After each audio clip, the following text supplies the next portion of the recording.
আল্লাহ পাক জিবরিল আমাকে বলেছে, জিবরিল যাও নবী মুস্তাফার দরবারে যাও, নবী মুস্তাফার খিদমতে হাজির হয়ে যাও। আমার নবী আমার হাবিব কেন কান্না করছে ওয়াজান জিজ্ঞাসা করে, এর কারণ জিজ্ঞাসা করে, আমার হাবিব কেন কান্না করছে। জিবরিল আমিন নবী মুস্তাফার দরবারে এসে হাজির হলেন। আল্লাহ পাকের হুকুম পাওয়ার পরে নবীর দরবারে জিবরিল আমিন চলে এলেন। জিবরিল আমিন নবী মুস্তাফাকে জিজ্ঞাসা করলেন, ইয়া রাসূলুল্লাহ,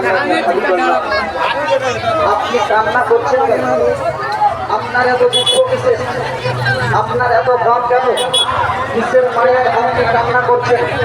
পিতার মায়ায় কান্না করছেন, মাতার মায়ায় কান্না করছেন, দাদার মায়ায় করে কান্না করছেন, তারা প্রতিবেশীর মায়ায় করে কান্না করছেন। নবী আপনি কান্না করছেন কেন? দয়ার নবী মুস্তাফা আকা নবী মুহাম্মদ রাসূলুল্লাহ সাল্লাল্লাহু তাআলা আলাইহি ওয়াসাল্লাম বলেন, হে জিবরিল, আমি আমার মায়ের মায়ায় করে কান্না করছি না, আমি আমার পিতার মায়ায় কান্না করছি।